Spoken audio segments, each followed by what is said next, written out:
I got a light right there over my head. Well, I don't have the light over my head this time, so welcome everybody to another exciting episode of Under the Dome. I'm your host, Alan Orick, here with my partner, Sean Williams. How's it going tonight, Sean? Well, I've stayed away from steep ledges and everything. And as a public PSA for our listening audience, calm down, take a deep breath, step away from the edge of the drop off there. We're gonna break this down for you. Thank everybody for joining us tonight on Under the Dome. For that. And you can follow us on Facebook, the Under the Dome podcast page. You can follow us on Twitter as such. You can. Yep. And with that,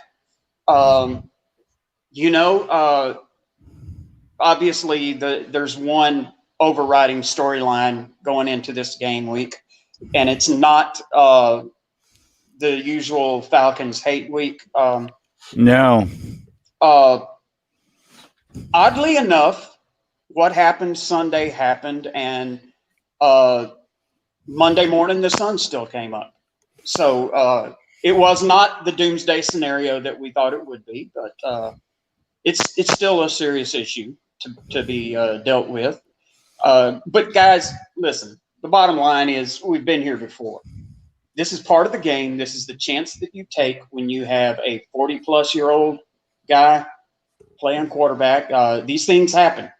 And for the time being, it's just going to have to be next man up. And we all know who the next man is.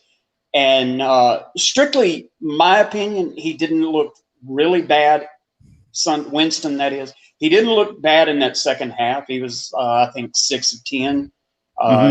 That touch pass that he threw to Kamara, one of the first ones that he threw, I thought that was incredible. But he's got a coach right now that is going to get him prepared and get this team prepared for whatever comes next. And that's the only option that we have. Well, that's the thing for me. I mean, first off, let's talk about the man that is Drew Brees. He went into this game with cracked ribs. We didn't know this. It was never said. He was held out of practice a day, and they said it was a shoulder, and they vaguely referenced that it could be rib injuries, but they never said exactly what it was. So he goes in the game. He doesn't start out very sharp, which was concerning because, on that third down pass, he missed a wide open Michael Thomas, which would have given us a first down. But I kind of chalked it up to, okay, a little. If you listen to Mark Slayer during doing the color, during the whole broadcast, all he kept talking about was how the Saints were going to get antsy. The longer this opening drive went, the more antsy they were going to get. Now, it was a 7-minute and some change drive that the 49ers had to begin the season. Begin the game, sorry. But, the thing about that drive, when they scored a touchdown, Sloth kept saying that, hey, the Saints are going to get antsy if they don't get something going. And I think that partially explains why Brees threw a little wide. He gets the sack. Now, I'm reading 49er fans, which I really think are Viking fans, because Viking fans they're still salty. It's 11 years. Your team has blown another chance to go to the Super Bowl in 2017. Your team sucks this year. I watched that train wreck of a game Monday night. So, I mean, but they're still pissed off about all the quote-unquote illegal hits on Brett Favre. Don't fumble the ball 8 times. Don't throw an interception with under 2 minutes to go and you're in field goal range. It doesn't matter if we hit Favre. If you don't do those things, you put yourself in a chance to win. Don't fumble right before halftime in the red zone and the Saints recover it. That's why you lost the game. Anyway, they're all bitching. These fans are bitching that, Brees gets all the calls. That wasn't really roughing the passer. Mullins got 2 of them. That's never mentioned, but Mullins got 2 roughing the passer calls, which were just as suspect as the call they're claiming Brees got. Anyway, so Brees clearly gets hurt on that sack.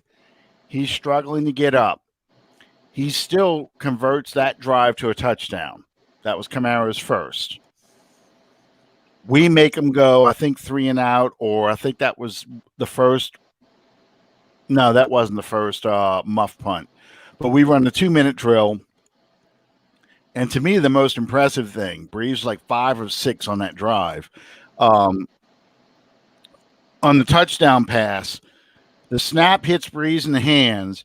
He drops it, bends over to pick up the ball, scoops it up, rolls out away from pressure, and still throws the ball to Kamara for an easy touchdown. If you got cracked ribs, not to mention a collapsed lung. A collapsed lung. So it's a challenge to breathe. You bend over. I lose my breath sometimes bending over to tie my shoes. He's bent over with a collapsed lung and starts running with a football and throws the ball for a touchdown. I mean, that was just, knowing now from that game, I thought the most amazing things I have ever seen. Yeah. And, that it was hard to pick a turning point in that game. But to me, I think the first muff punt was probably the turning point because that kind of really kick-started the Saints offense. And had Brees not been injured, he finishes the game. I think they easily coast and blow out the 49ers because the defense really picked it up once they finally figured out that Mullins wasn't going to throw deep. He's throwing everything underneath.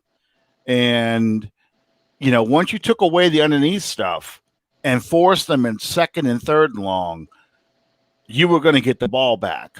So, I mean, for Winston to come in, and they were trying to work Taysom Hill in there too. I thought once they figured out pretty much what these guys were going to do, Winston wasn't bad. I'm just worried Winston has to play within the scope of the offense a lot like Teddy Bridgewater did when he replaced Drew. Don't try and force things. Take the underneath stuff. You don't have to be the hero. Take the underneath passes and just stay within the framework of this offense. Don't try and be the superhero. I mean, is that your basic impression? Yeah, absolutely. And you can rest assured that Sean Payton and the rest of that coaching staff is going to be drilling that in his ear all week this week. It kind of, for lack of a better word to use, it kind of bothers me that the media is creating this narrative that Jameis Winston has the opportunity to resurrect his career, because that, for the position that he's in, as you just explained, you don't want him going in there thinking, okay, I'm going to get a big contract out of this game, because that's the wrong mindset. Just take what they give you. Just do your job. Don't play outside of yourself. Just do what you need to do. And he, like I say, I didn't see the wild grip it and rip it guy that played it in Tampa in that second half. Now, I do believe that when he came out, the longer that it went, the more nervous he seemed to be playing, like getting down in the red zone, and that carrying it like a loaf of bread on that run that he had to the goal line, that scared me to death. But that's going to be something that not just this team, but everybody in the league that is even remotely considering to take a chance on Jameis Winston after he leaves the Saints, they're going to be watching that. That's going to be the number one thing on their checklist is going to be ball security, because that's the biggest knock on him going into this. Yeah. Oh, yeah. Well, he's had, over his career, he's had 50 fumbles. He's lost 23 of them. I mean, it's not just interceptions. He's had 138 turnovers in his career. And that's five seasons. Yeah, 5 seasons. I mean, these are all legitimate concerns. And it's not simply, oh, well, the Bucs offense sucks. It's decisions he makes with the ball. Yeah. And there are plenty of YouTube videos that break this down. The one that I watched the other day, again, talks about his trouble when defenses show him one thing and then switch to another. Like they show him cover 2. He knows the play they've got to attack a cover 2 defense, but then it switches, the safety drops down in the box and it becomes cover 1 robber or cover 1 zone or single high safety, some sort of format, and he still throws the ball like it's a cover 2 defense. That's a problem. Yeah. That can be coached out of you, but this is 5 years that this has been ingrained in his head that my arm can make throws that may not be there for other quarterbacks. I can get the ball into that window. So an example they provide in one of them about Jameis Winston, I think it was I'm gonna hype somebody else's YouTube page here, but I really advise you guys to watch this if you want to know about Jameis Winston. Hang on here. We'll go back to this. It is Set the Edge. Does one called the Jameis Winston Conundrum, but it was another one. I'm sorry, I had all these things up earlier. That's not the one. It was Alex. Hang on here. I know I got this. I just had this thing. Alex.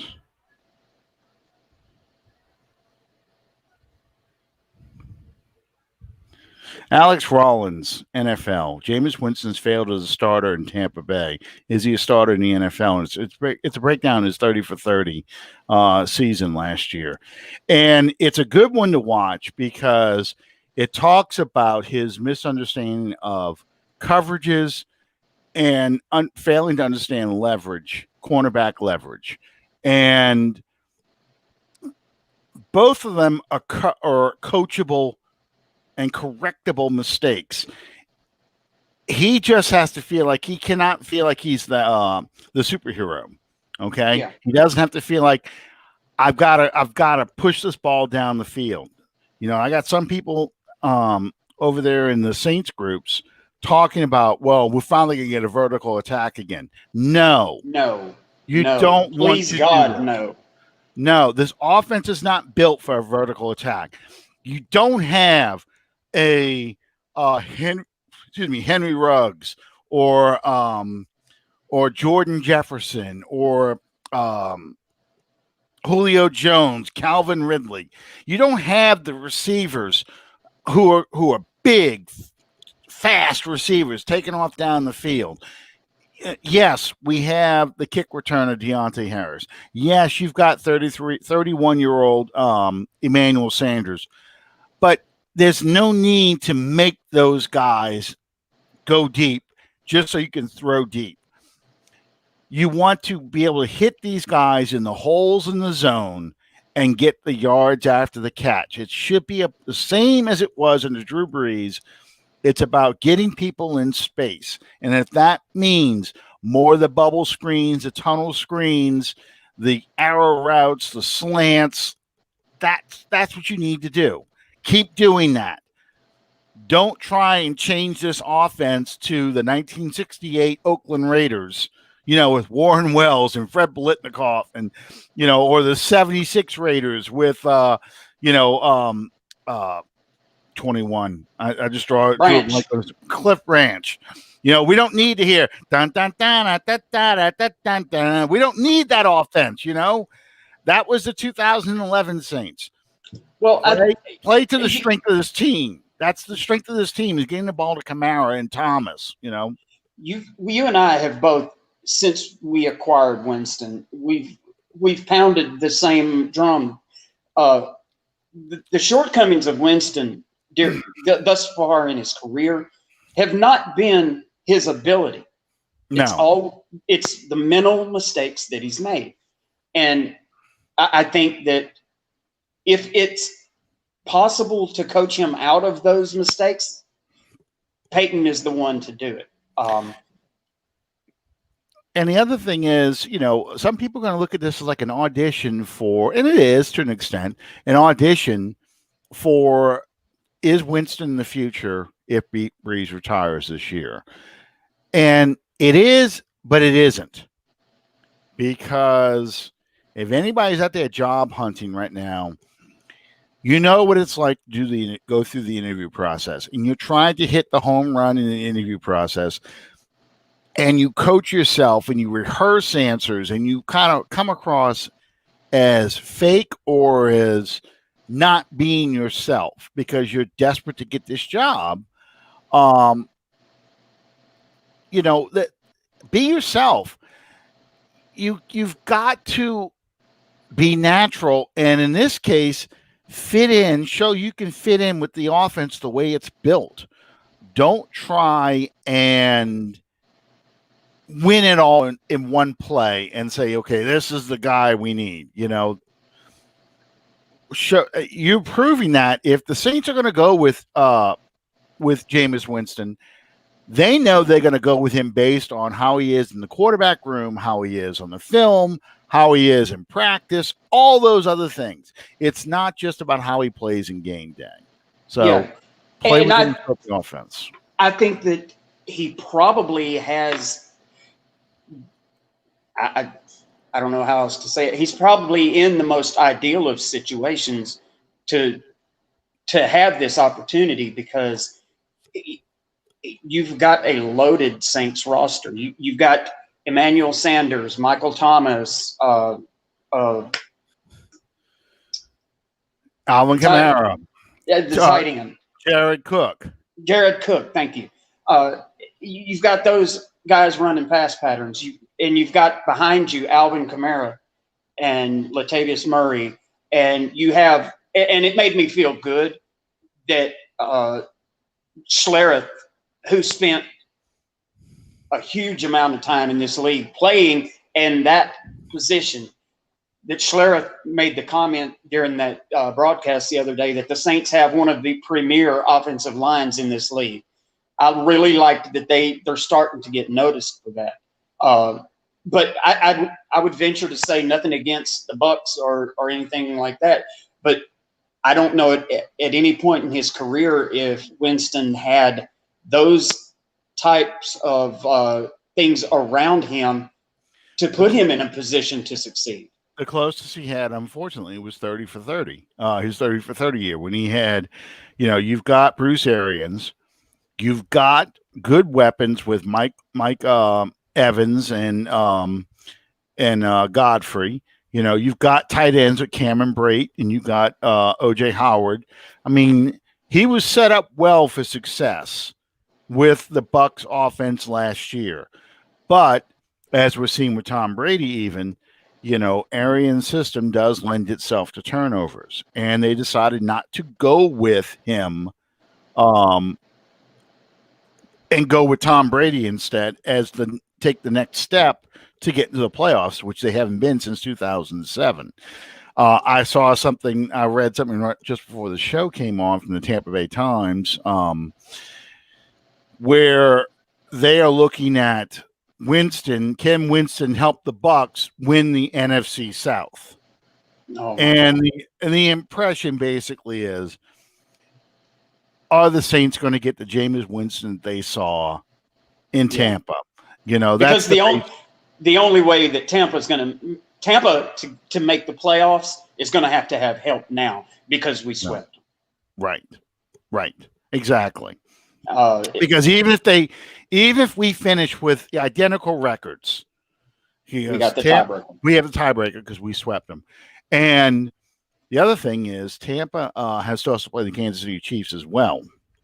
Yeah. And despite that, last week we were talking about how the media, with Tom Brady getting his butt spanked by us.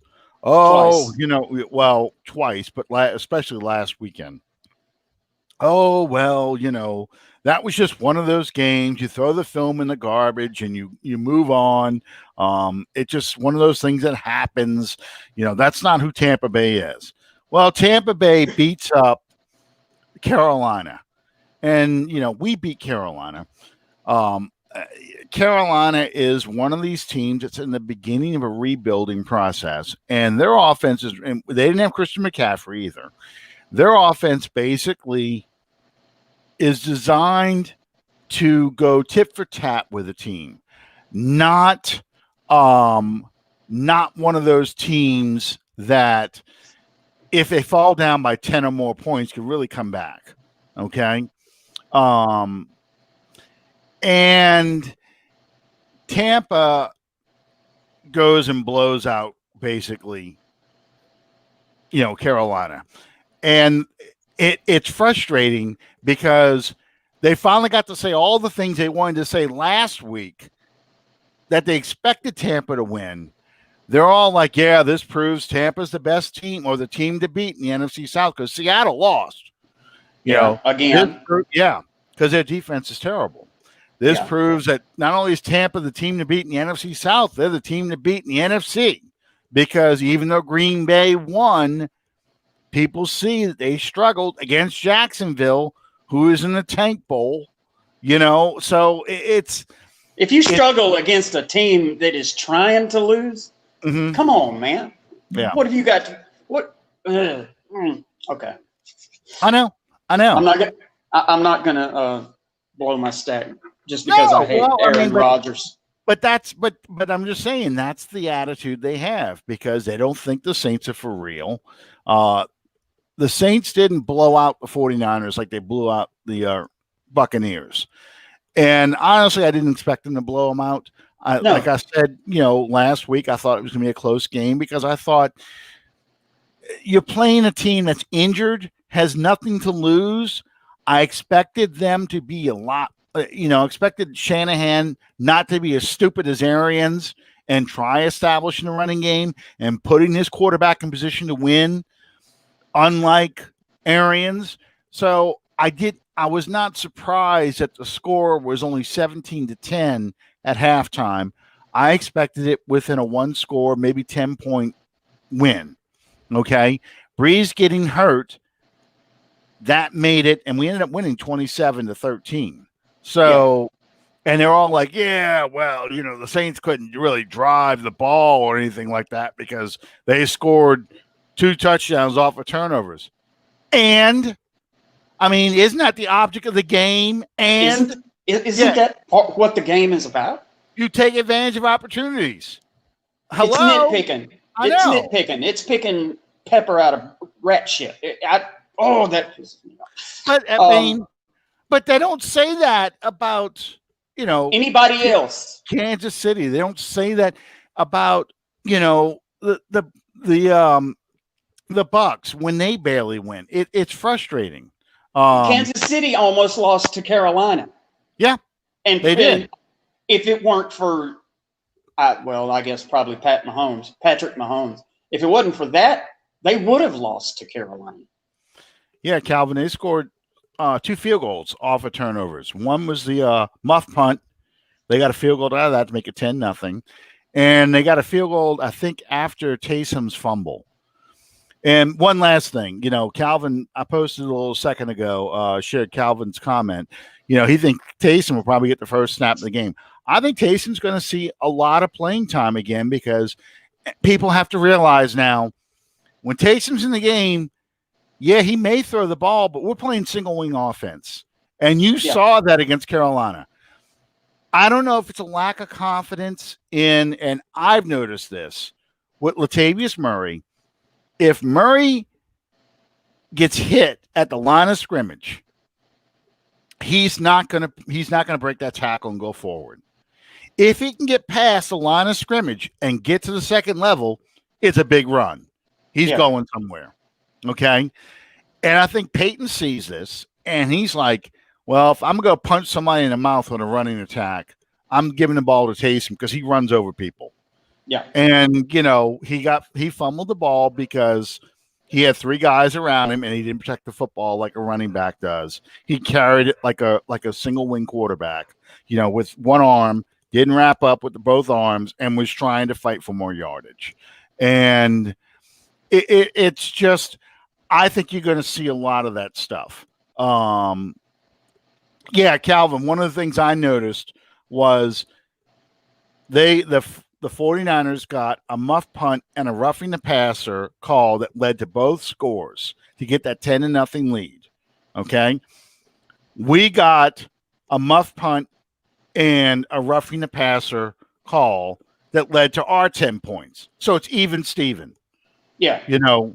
It's not, it was called both ways. That's all I've ever said. If you're going to be calling ticky-tack calls on roughing the passer, both ways. Call it both ways. And I think we got that Sunday. Yeah, that's exactly what you got on Sunday. And I was fine with that. Yeah. But yeah, I mean, and Avery brings up a good point. Out of the last 6 games, 5 of them, the Saints have scored a touchdown within the last 2 minutes before halftime. That's an amazing statistic considering, in 4 of those games, no Michael Thomas. At least 2 of them, no Emmanuel Sanders. He's throwing to guys like Marquez Callaway, to Austin Carr, who he threw to the first pass he threw in overtime. Austin Carr, he's throwing to Deontay Harris, who's learning to be a wide receiver. So, I mean, that's the part that kind of just gets brushed over. Hey, the Saints aren't throwing to all-stars. They're not throwing to a bunch of Pro Bowlers. The Pro Bowler they got that's a receiver, he's been out. Yeah. And since he's come back, he hasn't been the focus of the offense.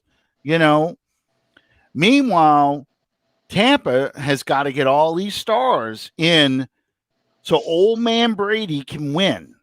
He wouldn't be able to win if you took Tom Brady and gave him the Saints receivers and you gave Drew Brees the Bucs receivers. I promise you, Tampa Bay would probably have only 3 wins, not 6. There's no way Tom Brady's going, and the Brady fans can yell at me all they want with all the receivers they had in New England. That's because you have Bill Belichick coaching that team and putting people in a position to be successful.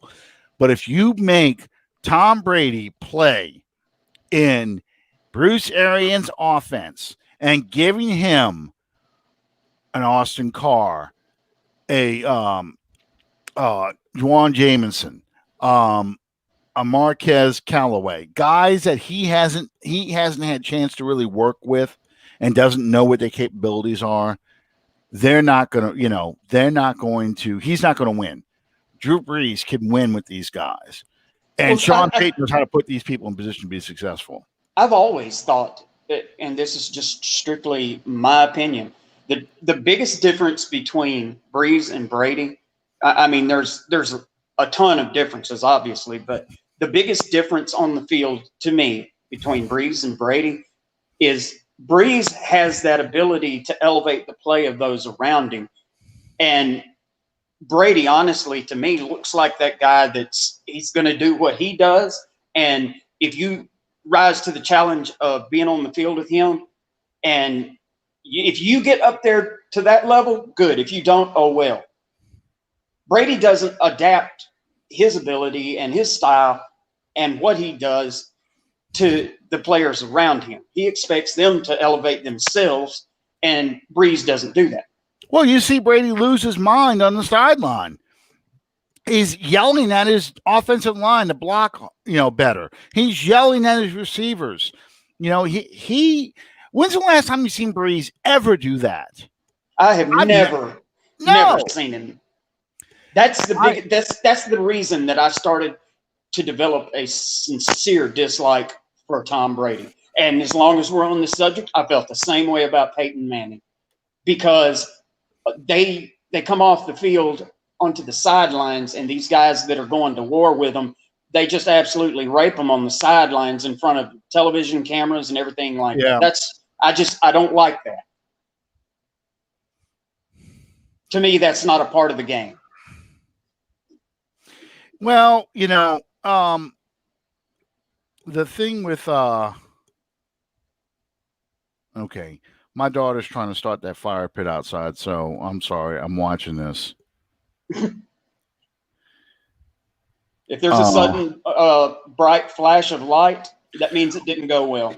Well, I stacked all the wood up for her in the pit, and then I got starter pieces to put in there. I bought starter wood to put in there, and you just light that, and it should catch everything else, because all the rest of the wood is dry enough. And she's like, yeah, it won't catch. We tried poking it, and it moved. And I'm like, don't poke it. I knew I should have started this thing before the show. All right. Oh my God. Well, the good thing is my daughter doesn't know how to play with fire, so that's, I guess, the good news. But it's the only thing I'm really upset about is that's the 49ers for me, Anna. I mean, that goes back to 2011. When knocking out Pierre Thomas. And then they knocked out Jared Cook in 2019, after Cook caught 2 touchdowns. I just feel like that's the way the 49ers play. I didn't really look at it as a dirty hit. I mean, it was a hard hit, but he was trying to sack the quarterback. I didn't see anything wrong with it. Well, I saw it the same way. I really didn't. I mean, they said he shifted his weight, and he did. He shifted his weight and tried to land on the side. But honestly, it was almost like face mask to face mask, and I saw a similar call on that. I saw in the earlier game, what game was I? Oh, it was the Carolina-Tampa game. I saw a sack where you had face mask to face mask hit, and they threw a flag on that too. The only one I thought was the bad call that they missed was the one that knocked Traquan Smith out of the game. Yes. That was dirty. Yeah, I thought that was, even the official that's on the show said that, that should have been a helmet-to-helmet hit. He should have been flagged for that. He'll probably get fined for it. But yeah.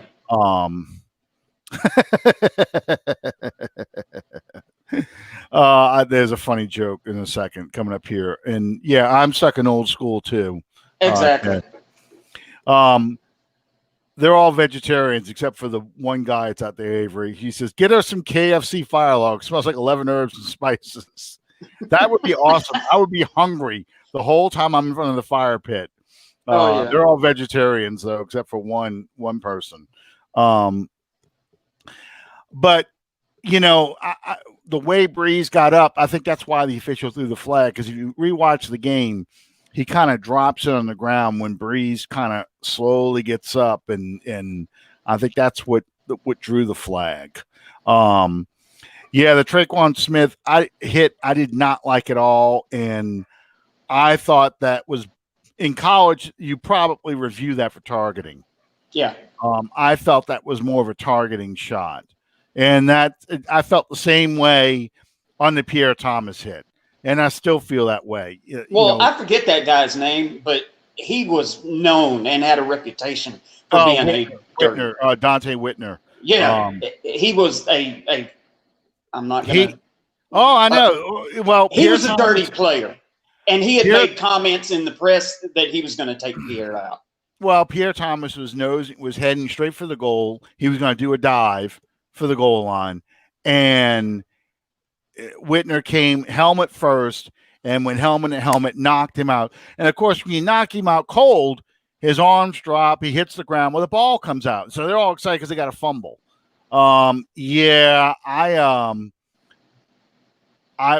I probably would get thrown out of the game today if I was playing because I'm killing somebody.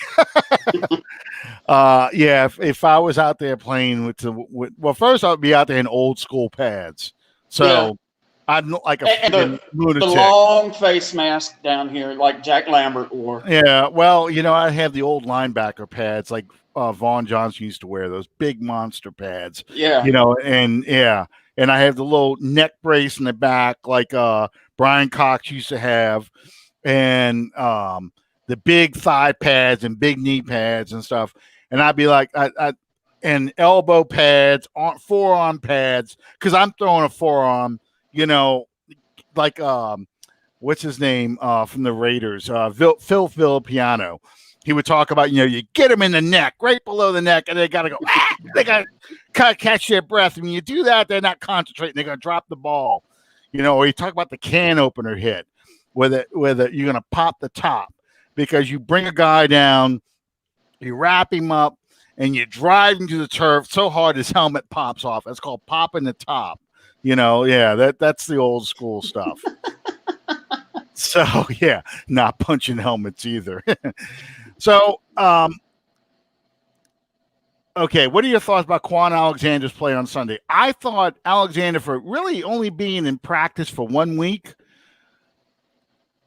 I thought it was a good game to play him. I think Anzalone only played one series had only one snap the whole game because of Alexander being in there.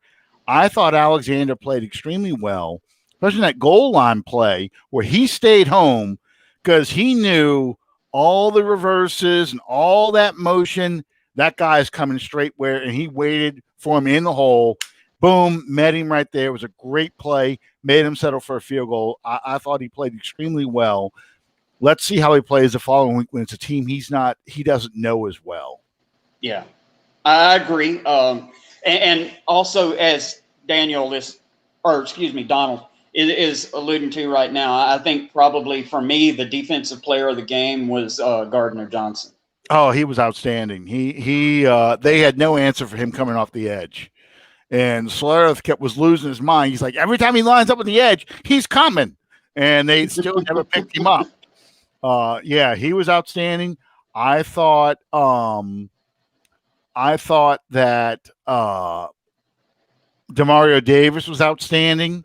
That one play where he jumped that swing route and killed that guy, that running back. And I don't think that running back came back in the game. That was what I've been waiting for. You guys don't even want to know what I was like in that first quarter. Because I'm like, I kept screaming, they're not going to throw it deep. It's all underneath stuff. Nothing pissed me off more than first down, you blow up the play. So it's 2nd and 12, 2nd and 16, and you're giving up 11 and 15 yards on 2nd down because they're throwing it underneath, and you're so far backed up. So now it's 3rd and short. And I'm like, am I looking at the Carl Smith offense? What the hell is going on? Stop these guys that attack them, because you make them go 3rd and long, they're not converting. And that's what they did from the second quarter on. They did it. But I was losing my mind. Sounded like I had Tourette syndrome, screaming profanities at the TV. Like, how the fuck, So, yeah.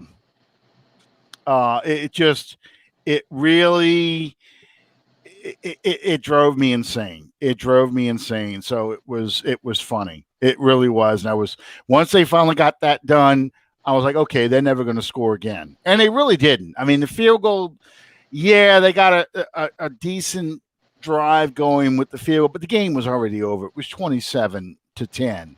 I mean, They really, based on the way that offense was playing, they weren't going to score 17 points in the fourth quarter. Okay, Malcolm Jenkins. I've trashed Malcolm Jenkins and Malcolm Jenkins signing from the get-go. Yes, you have. Consistently. Yes, but I have to say, Donald, you're right. These past 3 games, Jenkins looks like the player that we thought we were getting in September. Yes.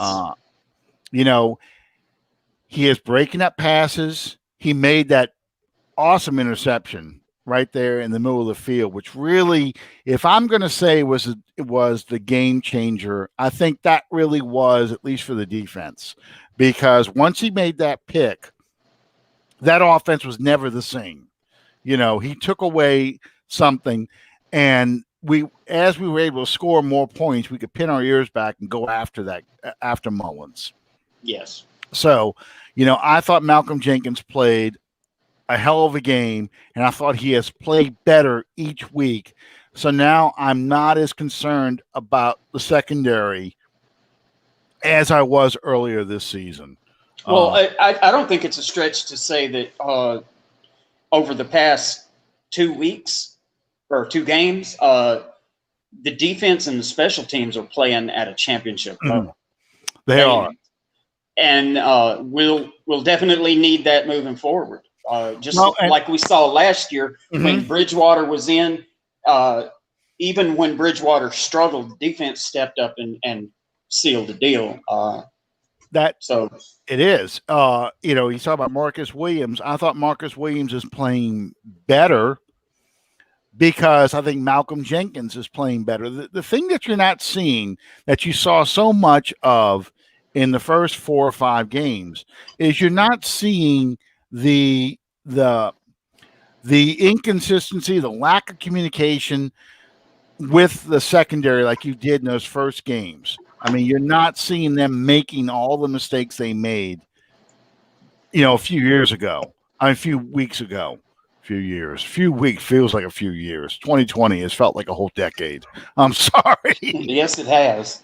And not a good one either. No. But yeah, you're not seeing, you know, guys looking at each other like, I thought you had him. I mean, when they give up plays, it's like, okay, I can see how they gave this one up, like the touchdown that the 49ers got in that first drive. I can see how they got it because they ran a pick, basically, taking, I think it was Janoris Jenkins, was supposed to cover the receiver, Ayuk, who was coming out. They ran a pick to his side, so he got caught up in the traffic and could not come over in time to go cover Ayuk, so he was wide open. But you're not seeing – that's different than what you were seeing last 3 or 4 weeks ago, where you were seeing guys staring at each other like, I thought you had him.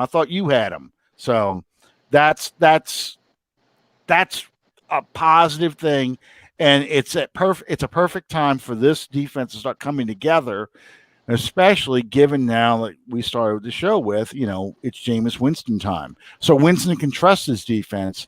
It's not like with Brees saying, okay, I knew I'm going to have to throw 4 touchdowns today because we're probably going to be in a shootout this week.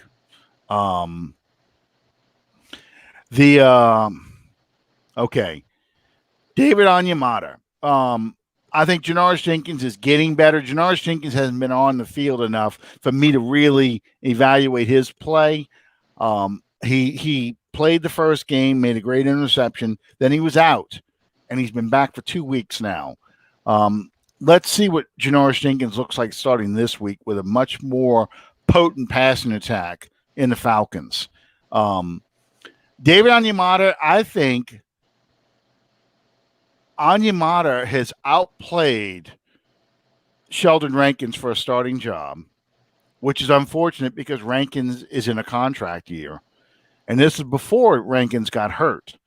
I think David Onyemata is the most improved player on this defense this year. I mean, what are your thoughts, Sean? I can see that, but I think the only competition as far as most improved that you would get with Onyemata, it would probably be Trey Hendrickson.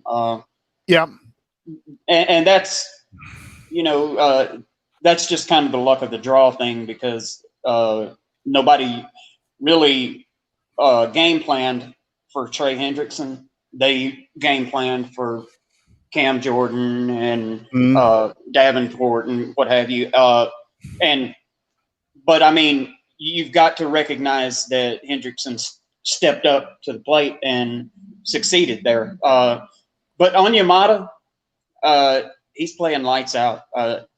That's amazing. He is getting that inside push, and Calvin says on you want to kill the running back on multiple plays, and he did. He's getting that inside push that Rankins used to provide, and he's getting it better than Rankins. And he's stronger. You saw when they drafted him, he was drafted as a project, and you're now seeing the results of the work. And they gave him a contract. In the beginning of the season, people were like, I don't know. You're paying this guy who's really a backup a lot of money. Well, the Saints saw what was coming. They could see. And Rankins was dangled as trade bait prior to his injury. And that's not to say that Rankins is bad. It's just Rankins has been injured so much that you haven't seen the level of production out of him that you should see out of a first-round pick. Yes. Consistently. And, Marcus Davenport, we were talking about him a second ago.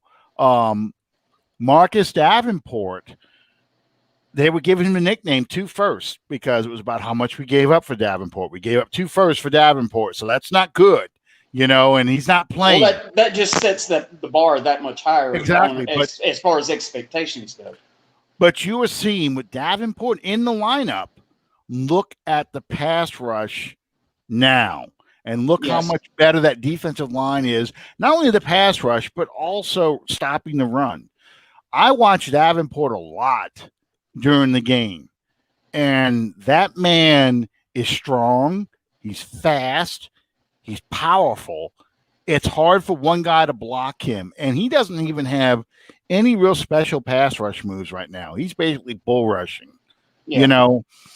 Once he learns the spins and, all the things that Cam Jordan can do, once he starts doing that, you're going to see an elite type of defensive end, a guy who's going to shoot up the charts. And the statistics are proving this. The Saints are like one of the top teams defending, rushing the passer, creating pressure on the quarterback. Just 4 guys. They're not blitzing a whole lot.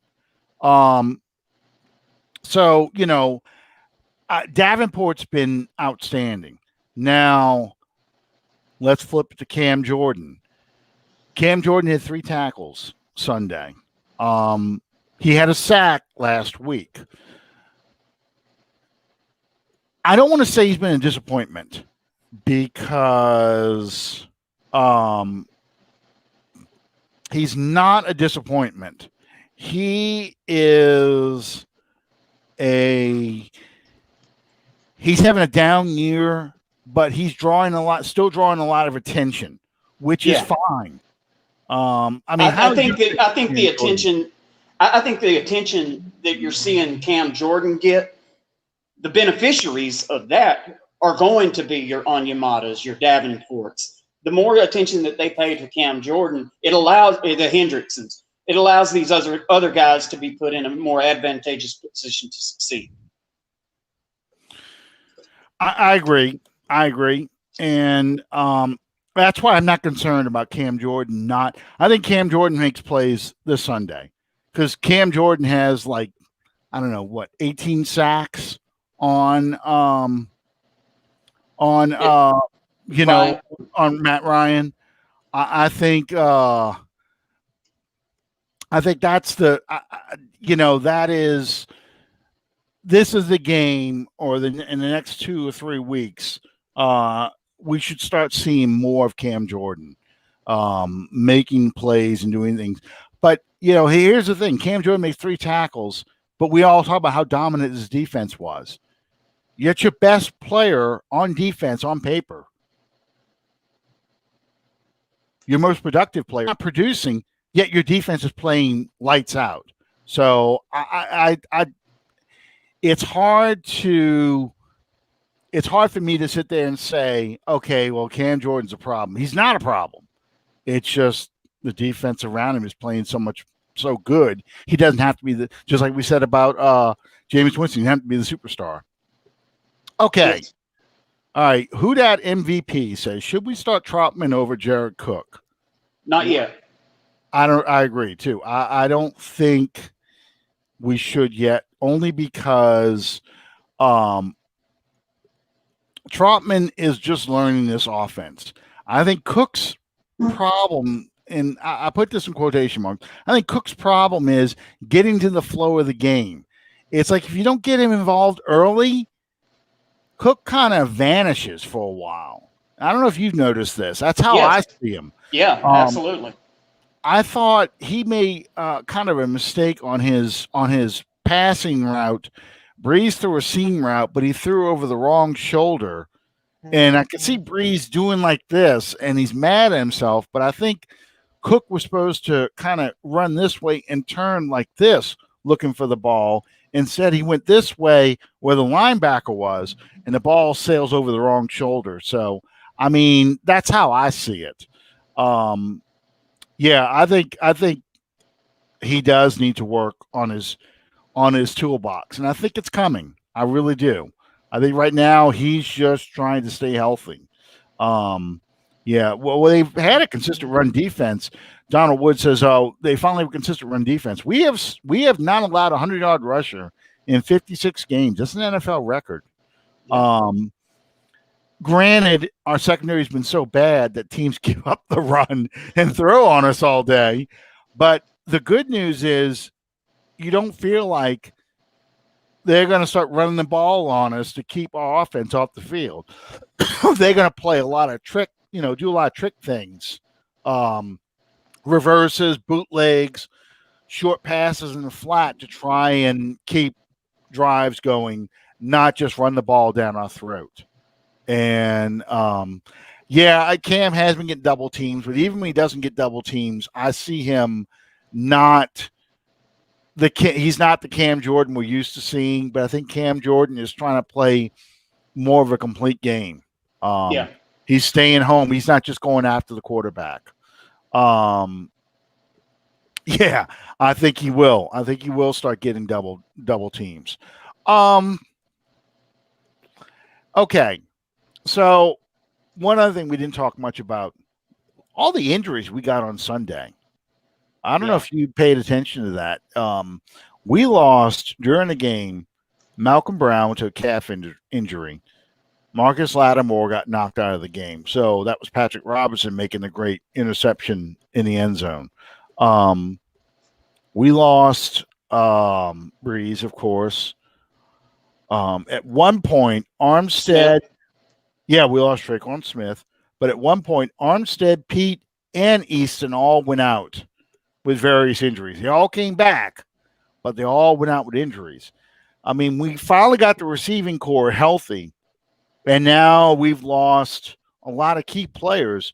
And the first practice report comes out tomorrow, obviously. Injury report, after practice. But how do you feel about the injuries so far? We've dodged a major bullet thus far in the season, week by week. We've had a few injuries here and there, but it's not been something that really has affected us moving forward to the next game. Mm-hmm. And I don't think that that's a statement that you can make for the Saints after the 49ers game, because we, as you just alluded to, we've had some very key players that could or could not be active this week. Yeah. And if you start having to piecemeal together an offensive line, mm-hmm. that's not going to be a good situation, and it's not going to help a substitute quarterback that's got to lead this team. Right. Very quietly, and I can hear people laughing at this already, but very quietly, Andres Pete's had a good season. He just needs to avoid getting injured. Since he lost weight, he's become a lot more mobile. You're seeing him on a lot of pulls. They pull their guards a lot. You're seeing him run block extremely well. You're seeing him pass block pretty well. Um, far from an all-pro season and stuff like that. People like to rip on Pete as the worst offensive lineman this team has ever had, and I laugh at that because you haven't seen many Saints games. I could show you some games where we've had worse offensive line play. Daryl Turnstile Terrell, who took William Rove's place at left tackle, is a great example of that because, my God, that was one of the worst left tackles we've ever had. Poor Aaron Brooks got killed every time that guy was out there left tackle. But anyway, the offensive line is getting there. I think Ruiz had a lot of trouble Sunday, and that's why they kind of rotated Easton with him a few times. And Ruiz is learning. You've got to give him that. He didn't have a Charles Brown's garbage ass. Yeah, Charles Brown's always my I don't want to say guidepost, but he's my play I refer to when we had an offensive lineman who's just, it's time for him to go. With Sean Payton's, I've seen enough. That's the Charles Brown quote I always remember. I've seen enough. It's time for him to go. But it's been one of these seasons that, because I think Ruiz hasn't had that off season, the OTAs and the time in the weight room with the Saints and all those things because of COVID, he is ready to play, but he's not ready to play. And I think you're seeing that when they pull him out and put Easton in for a while, to sit with him and say, okay, this is what these guys are doing to you, and this is how you need to respond. I want you to sit out for a series or two, then we'll put you back in and see how you do. I think the level of production by these rookies this year is it's fantastic, considering everything that they had to go through from draft to opening day.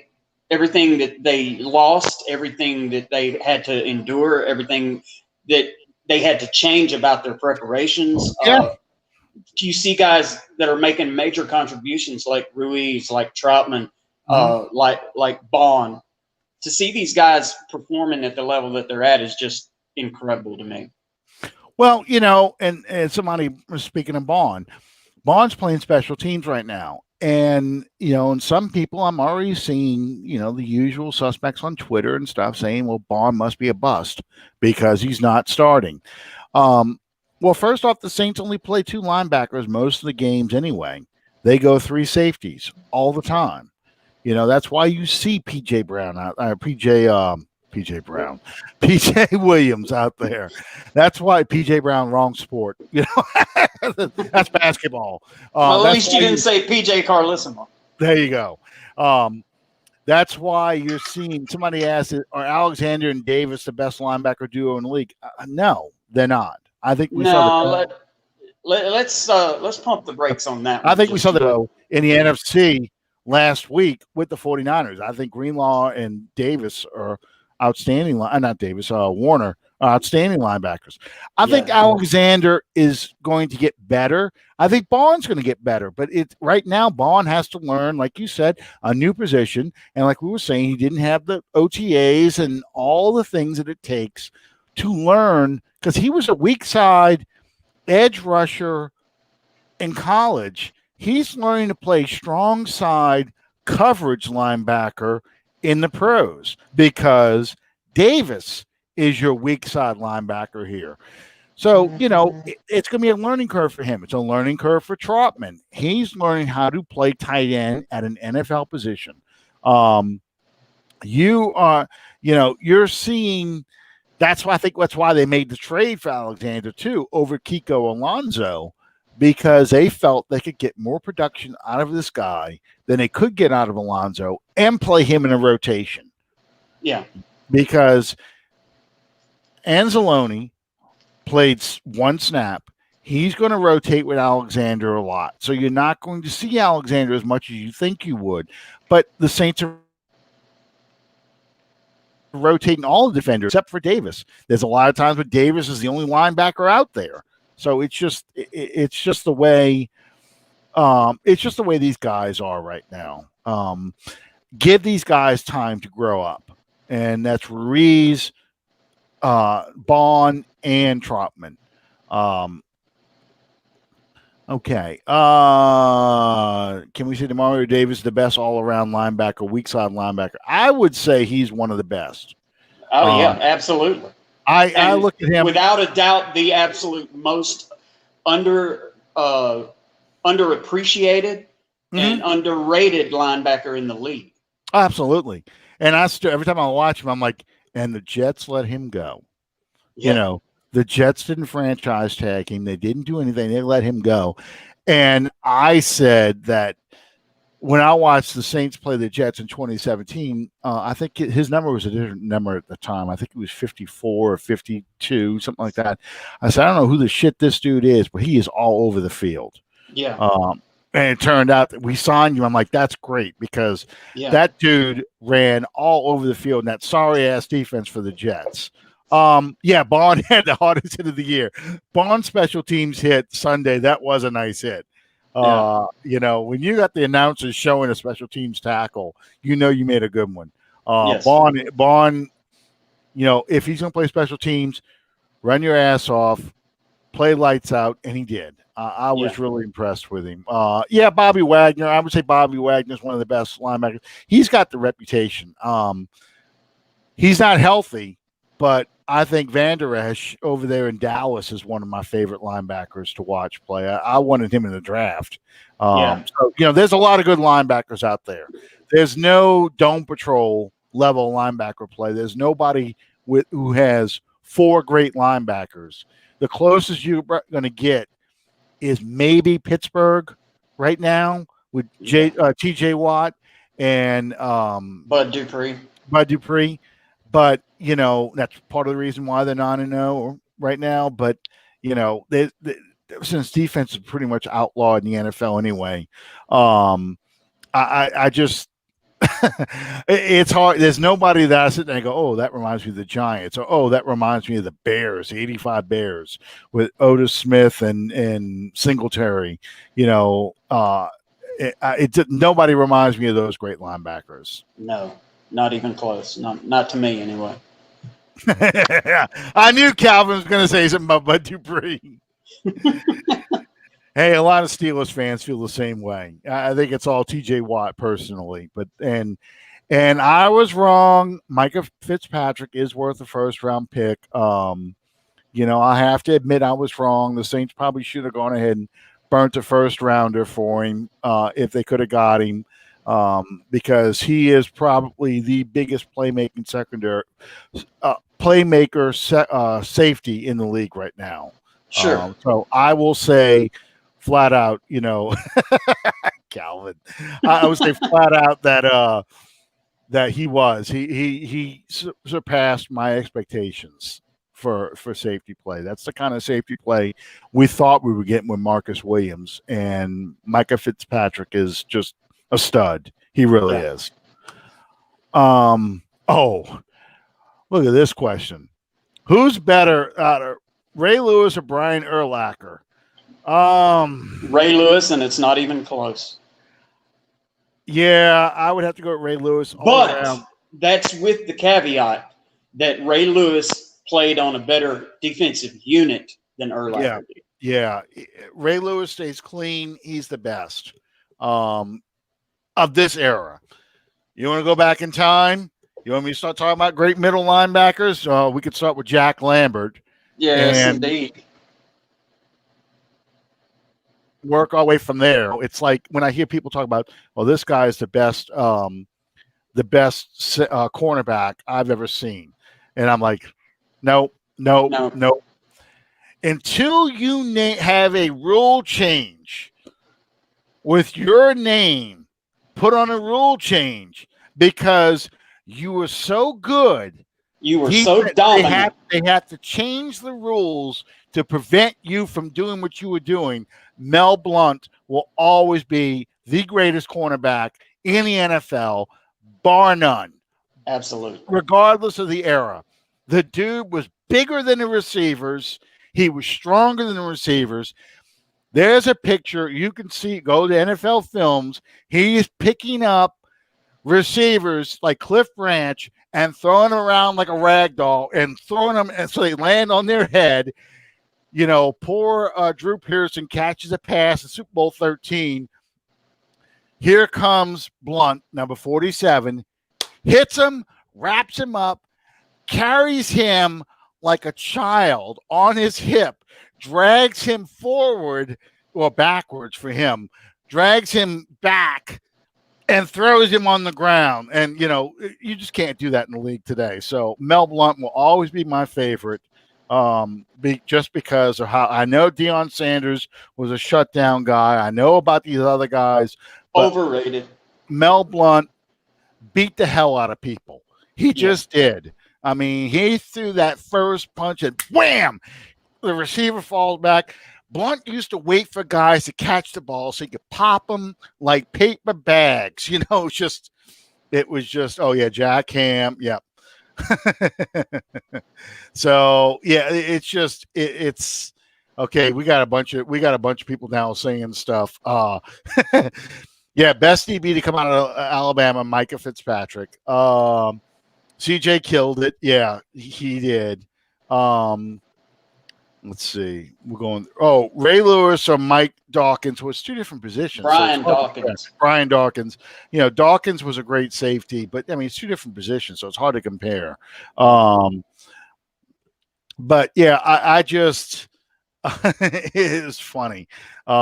He is who he thought he was, talking about CJ. Yeah, if I ever had to put together my all-time list of defensive players, it would be heavy on Steelers players from the 70s, but I would throw in some Dome Patrol guys because, I thought those four worked together as a unit.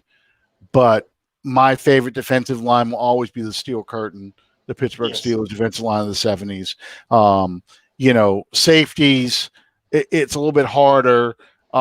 Because it was a different era, you could just knock the crap out of people and it was no big deal. It's hard.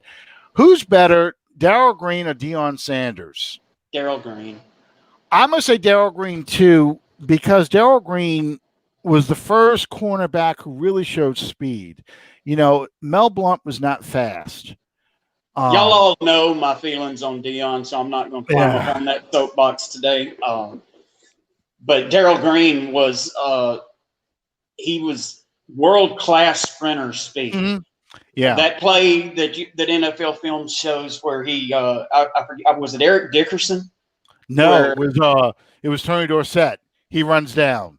Yeah, from behind. He comes up from the bottom of the screen. You see him coming, and he runs down Deion Sanders. It's one of those things, because he can tackle too. The thing that and I have actually seen Darrell Green's uniform dirty. So yeah, I mean, when you start comparing eras, you also have to keep in mind, what the rules were back then, what you were allowed to do back then compared to today. The Cardinals wear number 8 on their jersey right now, and most people don't remember him, but it was a great safety for the old St. Louis Cardinals before they moved to Arizona. Hang on a second. Let me respond to this real quick, and I promise you it's not going to take me long.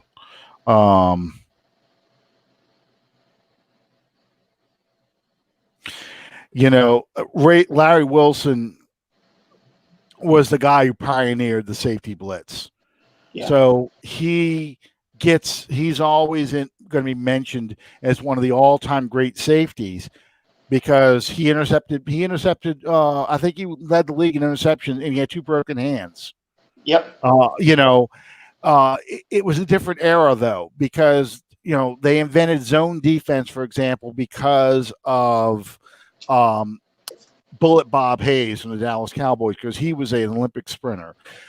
So you play pass defense very differently.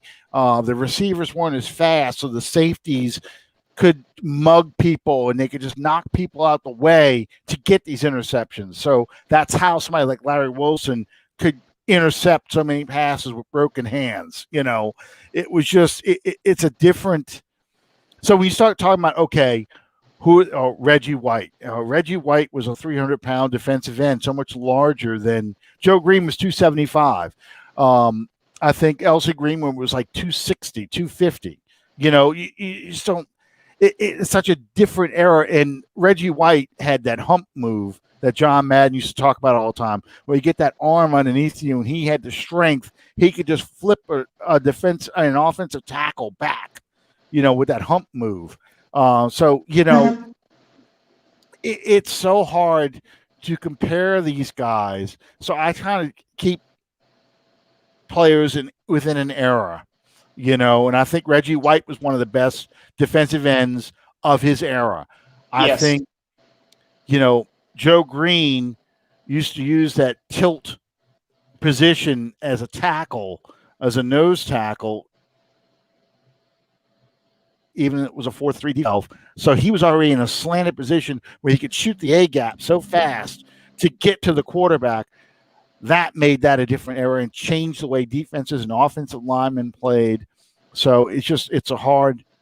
Who's a better defensive coordinator, Jim Johnson or Dick LeBeau? Dick LeBeau. I'm gonna have to give Dick LeBeau, because Dick LeBeau invented the zone blitz, where defensive linemen dropped off in coverage and the linebackers would come in. I mean, again, it's.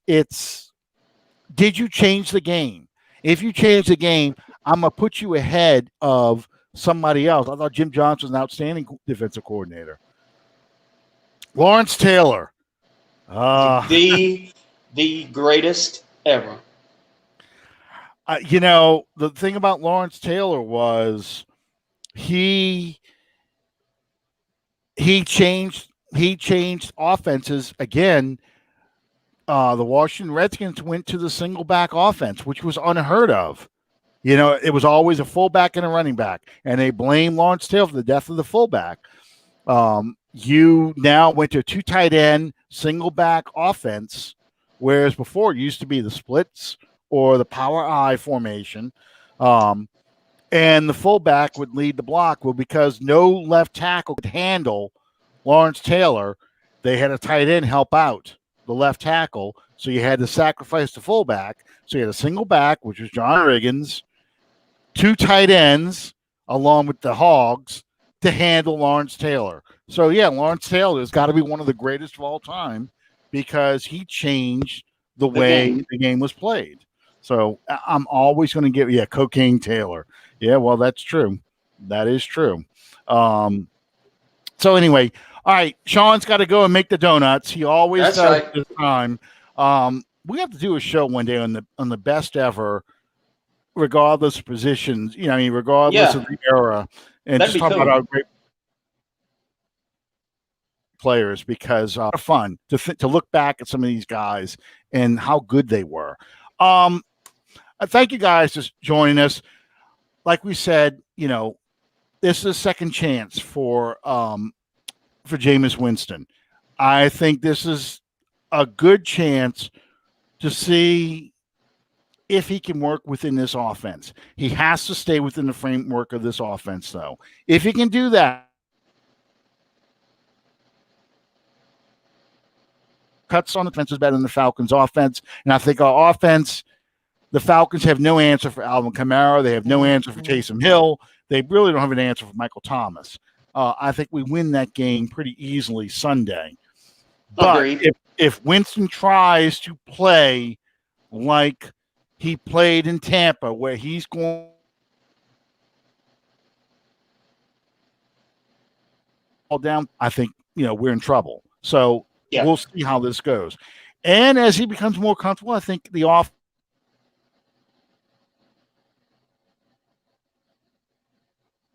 So saying something here. It's not showing. Why is it not showing? Okay. If he stays within the offense, Harris would have 260-yard TDs on Sunday. I think so. I think Harris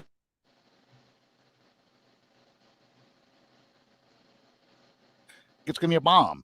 I think he just can outrun this Falcons defense. Anyway, Thank you guys for joining us, and we'll see you next time on Under the Dome. Good night, everybody.